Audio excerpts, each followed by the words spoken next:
Okay, welcome everyone. I would like to welcome everyone who is physically present here, and as well as welcome our live stream audience today to yet another event at the Methane Pavilion. And I am honored to be here with Joe Goffman, who's the Acting Assistant Administrator for Air and Radiation in the United States Environmental Protection Agency. I'm honored for several reasons. One, Joe and the US EPA and his office, the office he runs, are at the center of the most important regulation that the United States has proposed to reduce emissions of methane in the United States of America. And I'll be asking Joe about that regulation and how it fits into the whole context with the world. But honestly, I'm also honored because I know Joe well for more than 20 years. He's had 3 different stints of time working at the Environmental Defense Fund before going on to work on several different occasions with the United States Environmental Protection Agency, as well as in the United States Senate. Joe, it really is good to see you, and it's big news. Big news is that EPA issued this proposal on oil and gas methane just a week ago on Tuesday, on the same day that the United States was proposing or announcing that it had been joined by dozens and dozens of countries. Now I understand, well, the last I heard was 108. Yes. And I was wondering if you could explain to us how this new rule on oil and gas methane fits into both the U.S. pledge for a 30% reduction on all its anthropogenic emissions, and as well as this international commitment that now 108 countries have signed on to.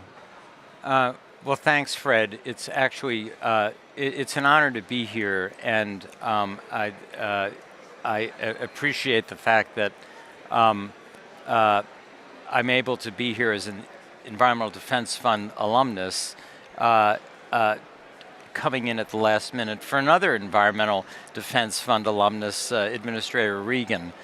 The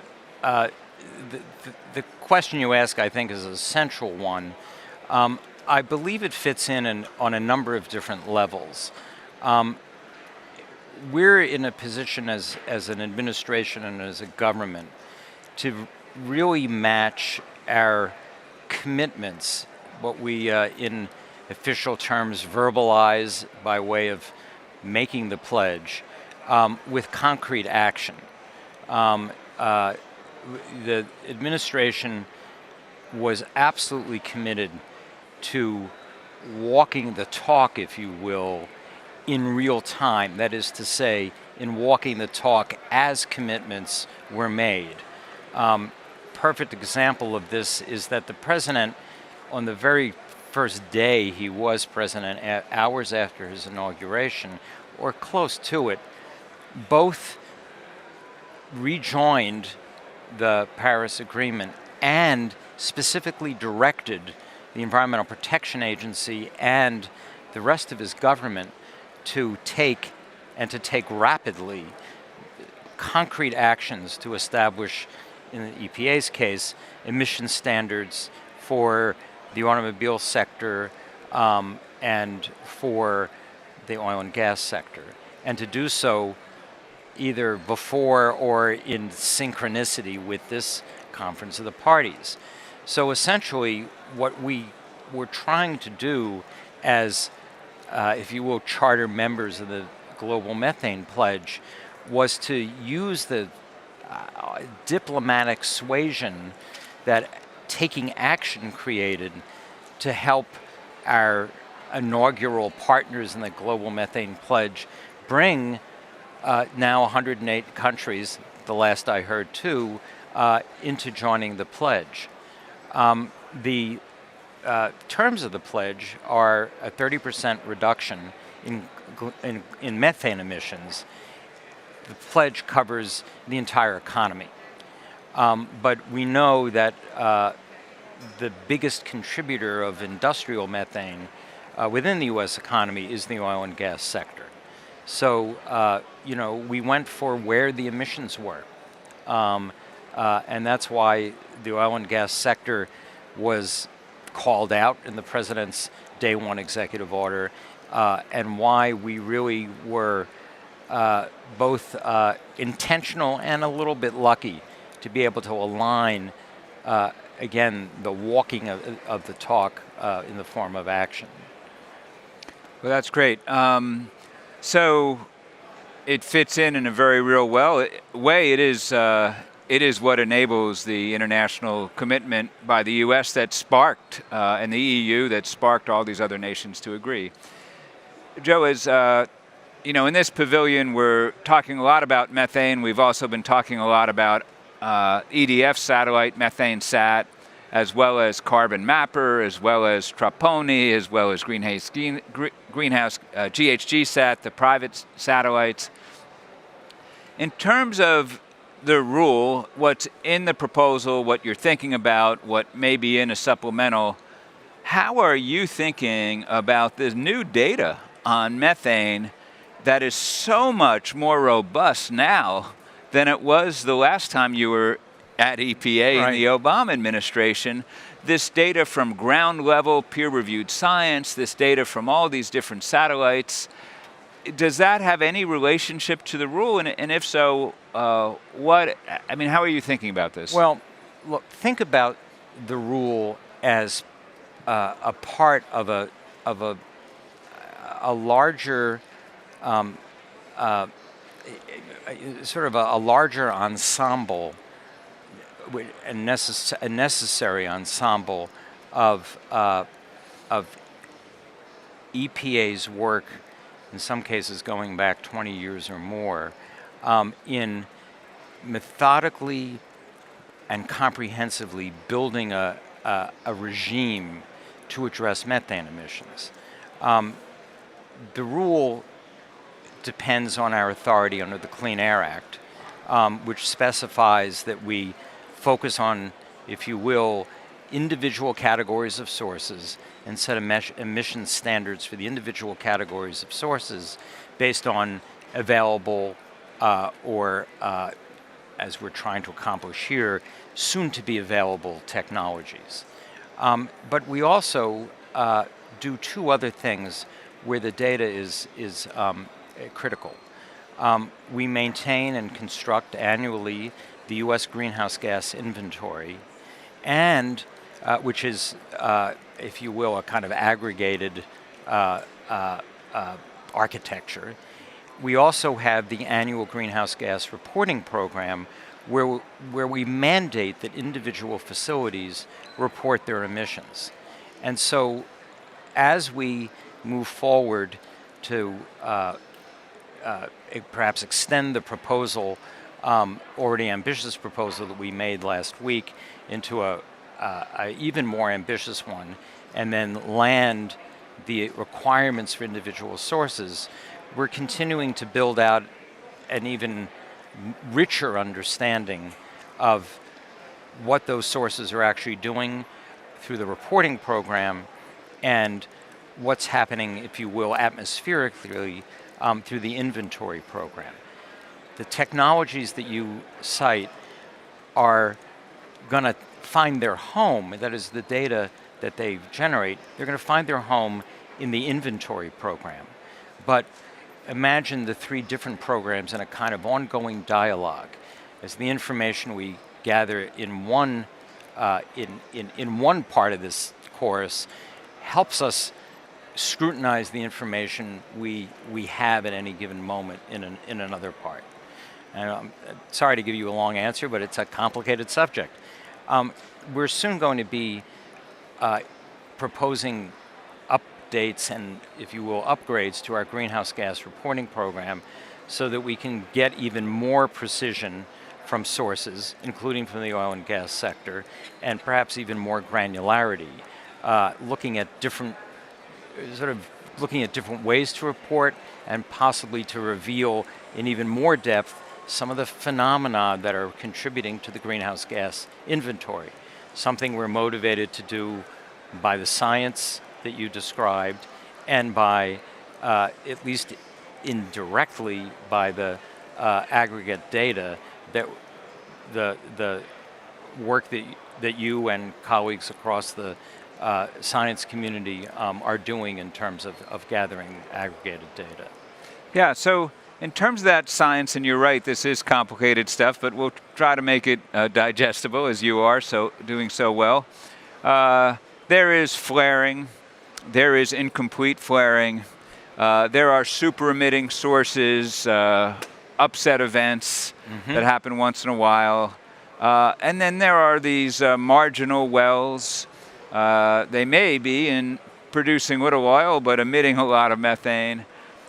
As one thing I hear from industry a lot is, hey, this new, less expensive, accurate ways of measuring are now in formation. We don't want to lock in yesteryear's technology. With regard to this issue, those sources or other sources, how are you incorporating or anticipating the continuing development of cheaper, more accurate measurement in what you're doing at EPA or planning to do? Well, the proposal itself, what we issued last week, offers or proposes to offer operators with mandatory leak detection and on-site monitoring obligations that then trigger expeditious repair requirements when leaks are detected, offers them an alternative way of complying with innovative technologies. So essentially, we've proposed a lane for exactly what you're talking about, which is the widespread expectation, and it's well-founded, that detection technology is going to continually and pretty dynamically, everybody thinks, evolve during the early months and years of the implementation of this program. In fact, on the path to the proposal, we conducted a methane detection innovations workshop, and close to 1,000 participants attended virtually, submitted comments, and proposed, offered us and the participants an introduction to some of these technologies. So now there's a lane for them. And it's a lane that is, it's a dynamic lane. We're not just simply parking, I don't know why I'm using that metaphor, we're not just parking 2022 technology in it and then creating the same problem of locking one particular generation of technology in. You can add to the lane as time and innovation produce new technologies. Well, that's great. I'm so glad you're doing that. With health is always a big concern, and methane has significant health ramifications, as you know better than I. Goes up into the air, and it is a component of what becomes smog. Yep.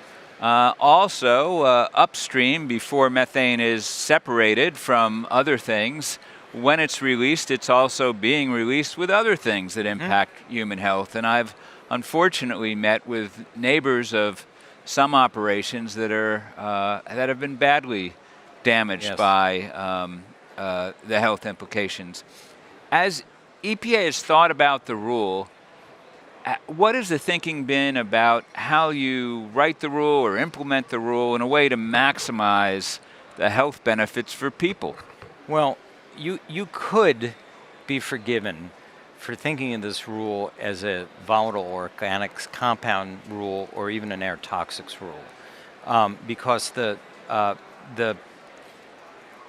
standards we set for methane, we fully expect will be met by technologies that will simultaneously reduce methane emissions and the volatile organic compounds and the air toxics that are emitted if you will, as along with methane emissions. Somewhere in the neighborhood of about 12 million cumulative tons of VOC reductions are projected to projected to be achieved by 2035. Just under 500,000 tons of air toxics emissions are expected to be reduced in the aggregate. 500,000. Did I say 500? Yeah, cumulatively. Yeah, wow, that's a lot. You could think of this also as a community-centric rulemaking for the reasons you just described. A number of these facilities and operations are in populated areas.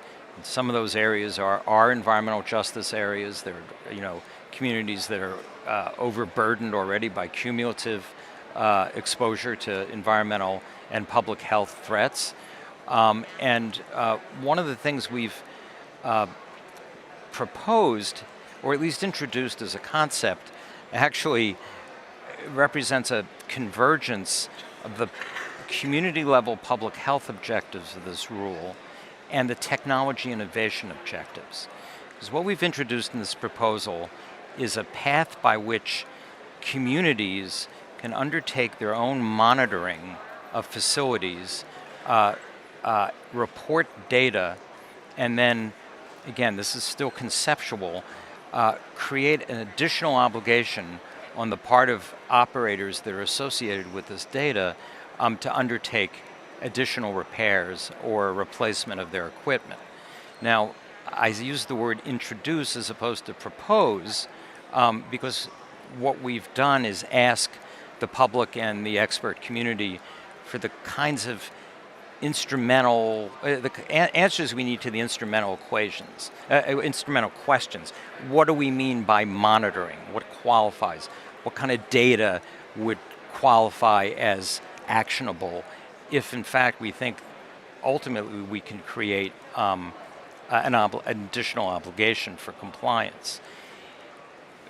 We don't know, and we really are depending on some of the forward-looking companies, states, communities, technological experts to give us the information we need so we can then move that introduced idea forward into a proposal. But think about it, Fred. If we succeed, we're giving communities an additional power, we're creating an additional driver for compliance, and we're opening up perhaps yet another lane for technology, the development of detection technology. Yeah. And it's a community level, for a lot of the communities, it's going to be a community level health issue that's really motivating them. Motivating and, as you say, empowering as well.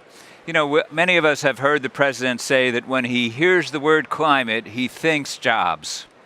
And my question for you is, what are the job implications of methane reductions? Well, both anecdotally and I think delivered in at least one study I've seen, the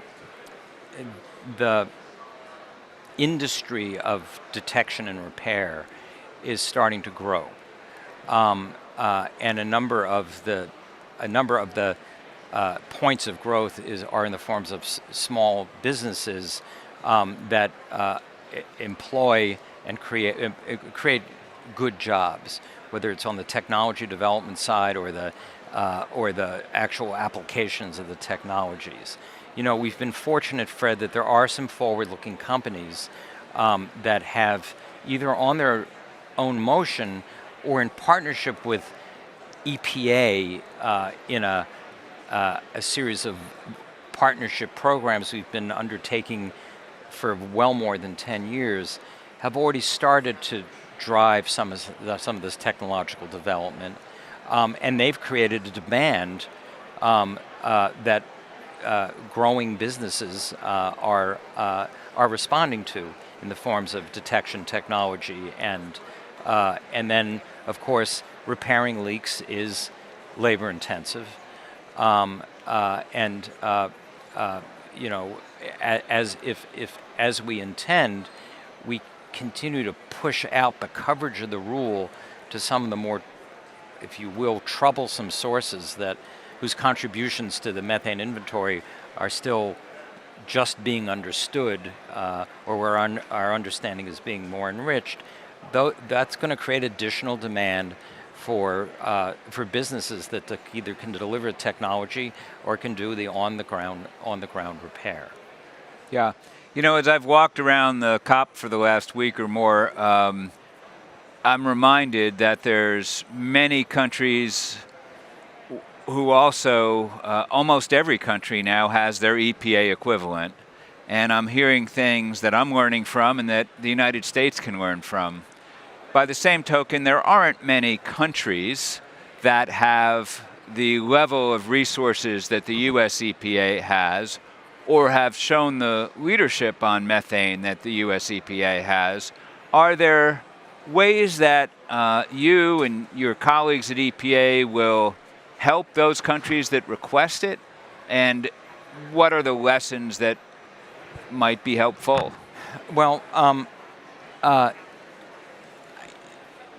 let me sort of start with a little history. In many ways, the issuance of the proposal last week could only have happened under the decisive leadership of President Biden and Administrator Reagan. At the same time, it's kind of the culmination of years of work that the EPA has done. Again, with our greenhouse gas reporting program, with the inventory program, with the partnership programs we've done with companies, with EPA's now long-standing global methane initiative, which covers multiple sectors, but certainly the oil and gas sector as well. Over that period of time, we've kind of been, we've been building the regime or establishing the architecture that you need to then move to a policy where you're mandating emissions reductions. We think we're going to be able to take all those years of learning and be able to share it with other participants in the global methane pledge, or countries with significant methane emissions who've made their own ambitious nationally determined commitments. So that whereas it took EPA over a decade to put all this in place, all of which were indispensable to get us to here, we think we can take those decades in investment and really deliver the learning in a much shorter period of time, the templates, the models, the lessons of experience to nations who've now created their own incentive to seize upon that learning, either through their NDCs or through the pledges they've made under the Global Methane Pledge. So, Joe, there are other sources of methane besides the oil and gas industry. There's landfills, there's agriculture, there's coal mines. What plans, if any, does EPA have to address these other sources? Well, I believe that another sort of flagship was launched last week as part of, again, the dialogue between and among the proposal for the oil and gas sector and the kind of launch, if you will, here at the COP at the Global Methane Pledge, and that was the U.S. Global Methane Strategy. And that's really reflects one of the president's and the administrator's favorite terms, which is whole of government. It's a whole of government approach, and it's a whole of economy approach, where both EPA and USDA, or EPA and DOE, are focusing on, in USDA's case, the agriculture sector in order to promote climate safe and particularly methane beneficial agricultural processes, which match up with EPA's Ag Star program, which is a voluntary program for helping farmers and farming operations capture methane and find beneficial uses for it, or simply capture methane as part of a good sound practice. We're looking to what DOE is doing to help promote some of the technological innovation for other sectors. Our own voluntary partnership suite includes coal bed methane emissions, and again, as I mentioned, agriculture emissions. EPA is partnering with other sectors and partnering with other agencies, at least in the case of USDA, that sort of have preeminence in working with those sectors in order to deliver on what's in the U.S. economy-wide methane strategy. Great. Let me confirm we have a few minutes for questions, if that's okay. Sure. Yeah, we do. So we'll circulate a microphone, and we'll start with the gentleman and move to the lady. Hello? Is this? Yeah, it's working. It just doesn't amplify in the room. Oh, okay. Well, good to see you, Fred and Joe, and it's heartwarming to see that Environmental Defense Fund and EPA are continuing a decadal, partnership to protect the global environment and improve human health, and mitigating methane is certainly the way to do that. So I have a question. It's a two-part question, but I think you can handle it. I work at the Greenhouse Gas Management Institute, and we're the organization that the United Nations engages to train people around the world in measuring methane and reporting that in their national communications and incorporating that into their NDCs so they can find, least cost mitigation processes. So the question is, first, what does the EPA plan to do to engage the IPCC to change the guidance? Because I'm teaching people emission factors and equations that are probably wrong. And the second question is, one of the countries I work with, I run the Caribbean Cooperative Measurement Reporting and Verification Hub with 12 Caribbean countries. Recently flying into Guyana, if you know what you're looking for when you're on an airplane, you realize that airplane is filled with oil and gas workers. Talk to them in the line going through, it's a helicopter, mechanic. They're building the oil field off Guyana is filled with all the majors having concessions.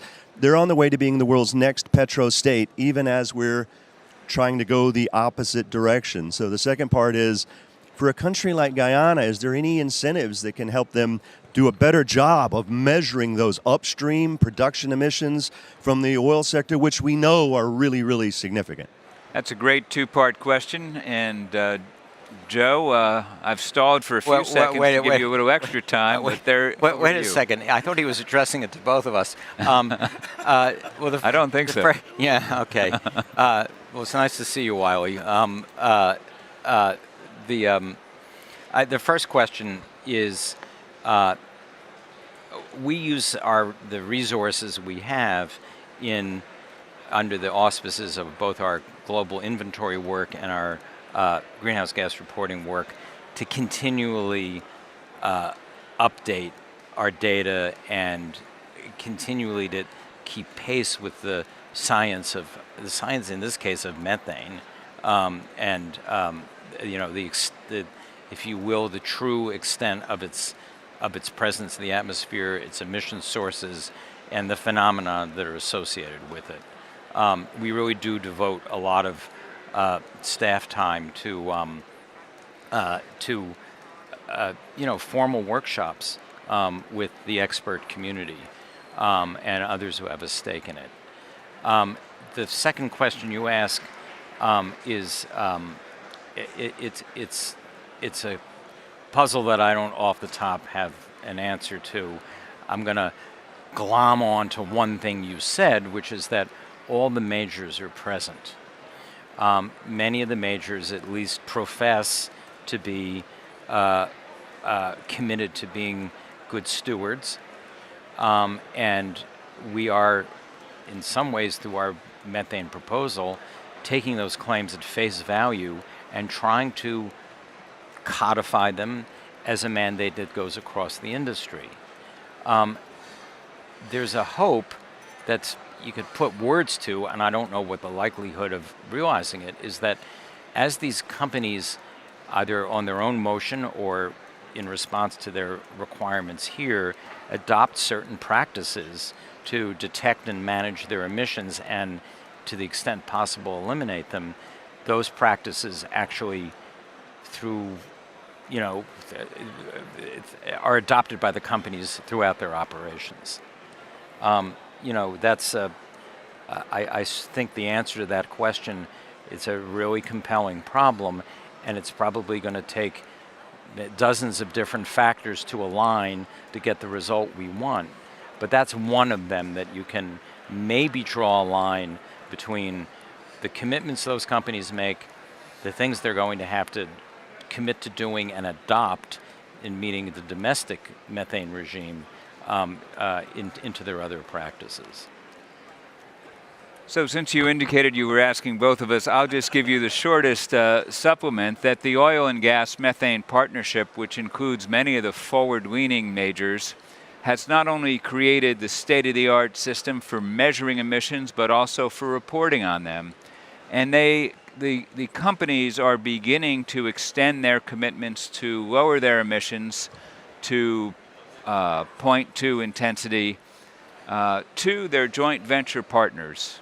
And that, we think, is key. How can a company claim it's being responsible if it's only narrowly looking at its own operations? It really should, in all its joint ventures, have the same commitments.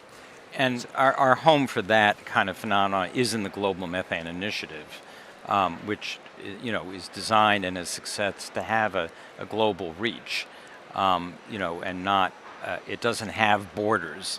The Oil and Gas Global Methane Initiative is another great partnership. Every EDF alumnus always has to have a Fred taught me everything I know moment, and I think you're actually intervening to provide a substantive answer. Is my Fred taught me everything I know moment? No way. Okay, we'll move to you. Jennifer Deloe with Bloomberg News. I have a two-parter as well. Given all of the third-party data showing, considerable methane as well as carbon dioxide emissions from flaring, I wonder why a phase-out of routine flaring wasn't something you could get to in the proposed rule last week. And then also, the proposed rule, of course, seeks to use estimates for emissions as a way to target LDAR to, the most likely emitters. But until you get the greenhouse gas inventory improvements, isn't there a risk that you're going to miss some really big sources by using that methodology? I think Fred made a reference to a possible supplemental proposal, and at a high level, that reference, which is reflected in last week's proposal, is a marker or a very strong signal of just how extensive and ambitious we going to hope the final rule would be, and we are using the myriad requests for specific comment in this proposal to try to get at some of those, the litany of issues or the list of issues you named, whether it's coverage of sources and practices like flaring, or whether it's, the continual campaign that we and others have to improve the data, to continually bring it closer and closer into alignment with, as a reliable indicator of reality. That's going to be part of what we hope the record for this proposal will create, which we can then reflect in a supplemental proposal, which we then can carry forward in a final action. Yes, in the back. Thank you. My name is Pat O'Toole. I'm a rancher from Wyoming. And, I thought that Secretary Vilsack last week, kind of reached out to production agriculture and said, we're going to find ways to work together. But when you walk by here, and our group has been here for 2 weeks, everybody told me when I came, you better go to that methane place, because the picture is a demonization of agriculture. And it's happening all over the world, not just in America. I think the cows are quite pretty. All over the world. What did you say? I think the cows are quite pretty. Yeah, they are, but it's a negative. And a negative because, I don't mean to argue with you, but methane from livestock accounts for nearly 30%. That's factual. And simple solutions can cut pollution by 30%. Simple solutions can cut pollution by 30%. I'm really struggling to understand it because I know you're sincere and I know you've partnered. That's what makes me troubled, is that you're struggling to understand it. Because as a farmer and rancher that represents people all over the United States, I actually formulated a coalition with EDF called the Western Ag and Conservation Coalition that had a major impact on the Lost Farm Bill. So I've been around too. No, I know. What I'm telling you is that, for example, the Washington Post article about the lack of calculation on what actually is happening worldwide, we've got to learn these issues.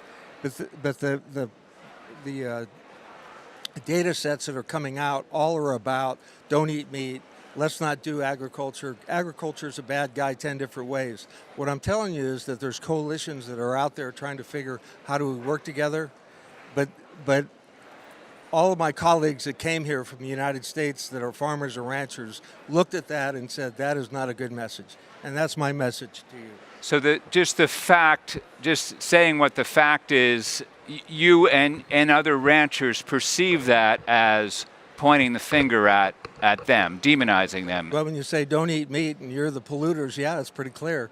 And the reality is it's a small picture issue. Agriculture is a huge picture. And in my operation, sure, there's a methane that I consider to be a 1x part of our operation. The endangered species benefits, the water quality, the pollinators, the riparian system is a 15x. And so what are we going to do? What you're going to do is you're going to demonize farmers and ranchers rather than let's look at the big picture and look at how it all works together in the long run. Well, thank you. That's helpful. I wish we had, you have been a good partner for EDF, so I wish we had consulted you because I don't think we intended it as demonization. But I hear you as saying that's how it's perceived, yeah. It's the way it's coming across. Joe, do you? Thank you. Yeah. I don't have a specific response, but it was, this was, from my perspective, actually a great dialogue, because one of the things that's so rewarding about working in government is that you learn to really, or at least you try to see the world through all people's eyes, wherever they are, whatever they do, and I think this was a perfect way to perfectly instructive of how important it is to understand everybody's perspective. And I know that Administrator Regan and my long-serving career colleagues, have this kind of instinct in their bones. So I certainly appreciate your actually standing up and making sure that everybody knew what the cow's presence as part of this display looked like to you. Yeah, thank you. I concur with that. Others, yes. Thanks a lot. Jean Shemnick from E&E News. How are you? Can you tell us a little more about this? I can't hear you. Oh, I'm sorry. Supplemental proposal. The microphone is just a placebo, so you're really going to have to speak up. Okay, I will scream. The supplemental proposal on methane, can you tell us a little bit more about it? I mean, what would the timing be? What would it be based on? What would it look like? Well, all it takes to answer the question about the supplemental proposal is doing a little forensics on what's in last week's proposal, because we lay out, or we attempt to lay out in pretty granular detail the kind of information we're looking for. And if you look at that information, you'll see that it falls into two categories. One is information that would help us strengthen the proposed standards and requirements included in last week's proposal. And the other category is ways to extend the coverage of the final rule relative to last week's proposal. Again, an example of that is the community monitoring and, I guess I would say, community monitoring and compliance approach. We've got the concept in there. We describe the function we intended to perform, but we still have what I refer to, probably unhelpfully, as the instrumental questions. What do we do to make something like that work and perform the function that we describe?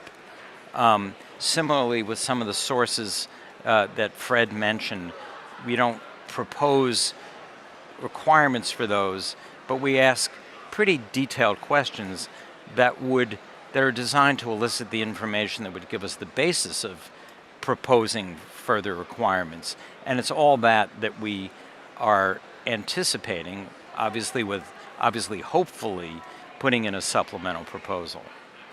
I believe the comment we provide for a 60-day comment period, and that's a signal, I think. In fact, I know it's a signal that we want to get the supplemental proposal out pretty quickly into 2022, consistent with getting a final rule across the finish line before the end of 2022. I'm told we have time for one more question, and that will be you, sir.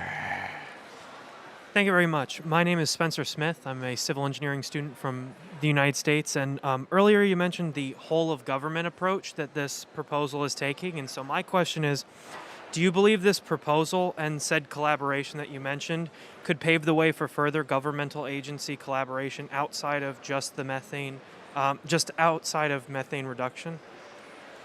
Yes, absolutely. And I'm sorry I didn't think till this moment to repeat the question, but the question was about the extent of what the whole of government means and the extent to which it can be applied.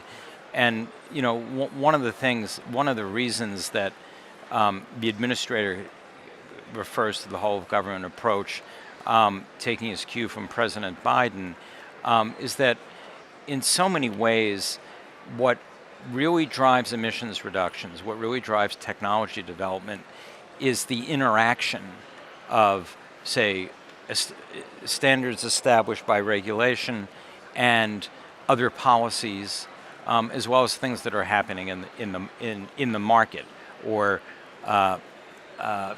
actions that private companies are undertaking in response to in response to community demand. So it's those interactions, or if you will, synergies, that the administrator and his fellow cabinet members, under the guidance of the president, are trying to induce with that whole of government rubric.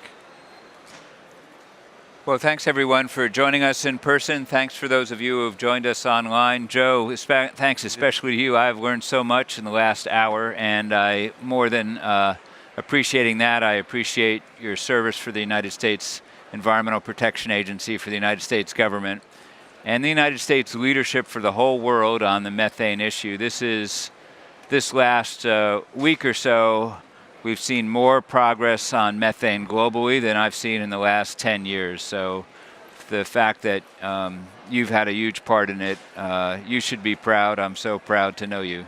Thank you. Thank you.